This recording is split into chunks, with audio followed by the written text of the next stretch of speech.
நான் சொல்கிறேன், இங்கே இருக்கிற ஒவ்வொரு விசுவாசிக்கும் அந்த வாழ்க்கை சொந்தமானது. ஆமென். ஏன்னா விசுவாசினாலே அவங்க சாதாரணமானவர்கள் அல்ல, விசுவாசினாலே அவங்க அசாதாரணமானவர்கள் தான். நம்ம நினைக்கிறோம் ஒரு ஊழியக்காரங்க மட்டும்தான் அப்படிலாம் இருக்கணும் போல். நம்மலாம் சாதாரண விசுவாசிங்க தான். சாதாரண விசுவாசின்னு பைபிளில் எங்கேயுமே கிடையாதுங்க. என்னை விசுவாசிக்கிறவனாலே செய்யக்கூடிய அடையாளங்களாவன. இயேசு சொன்னார், அப்போஸ்தலனாலே செய்யக்கூடிய அடையாளங்கள்னு சொல்லலை.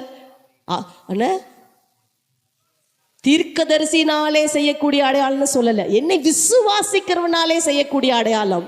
பிசாசை துரத்துவாங்க, நவமான பாஷையை பேசுவாங்க, சர்ப்பத்தை எடுப்பாங்க, விஷத்தை குடிப்பாங்க, மரித்தோரை எழுப்புவாங்க, வியாதியஸ்தர்களை சொஸ்தமாக்குவாங்க. இதெல்லாம் என்னை விசுவாசிச்சா போதும், இயேசுவை நான் விசுவாசிக்கிறேங்க அப்படின்னு சொல்கிற எந்த விசுவாசினாலும் செய்யக்கூடிய அற்புத அடையாளங்களை தான் இயேசு அங்கே சொன்னார்.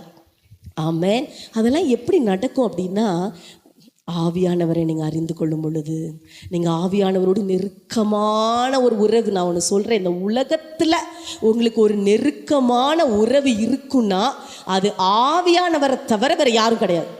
நீங்கள் சொல்கிறீங்களே, ஐயோ என் கணவன் தாங்க எனக்கு ரொம்ப நெருக்கமானவர், என் மனைவி தான் எனக்கு ரொம்ப நெருக்கமானவங்க, நெருக்கி போட்டுடுறாங்க கடைசியில். இல்லை நம்ம சொல்கிறோம் இல்லையா, இந்த ஃப்ரெண்டு வந்து எனக்கு ரொம்ப நெருக்கமான ஃப்ரெண்டு அப்படின்றோம். நான் ஒன்று சொல்கிறேன், உங்கள் ஃப்ரெண்டு எப்படி எந்த டிஸ்டன்ஸில் உங்களோட இருக்கிறாங்க? இப்படி உட்காந்துருக்கீங்க, உங்களுக்கும் இவங்களுக்கும் எப்படின்னா ஒரு இடைவெளி இருக்குது இல்லையா? எவ்வளோதான் இருந்தாலும் ஒரு சின்ன இடைவெளியாவது இருக்கும். ஆனால் வசனம் சொல்லுது, கர்த்தரோடு இசைந்திருக்கிறவன் ஒரே ஆவியாக இருக்கிறான். அப்படின்னா ஆவி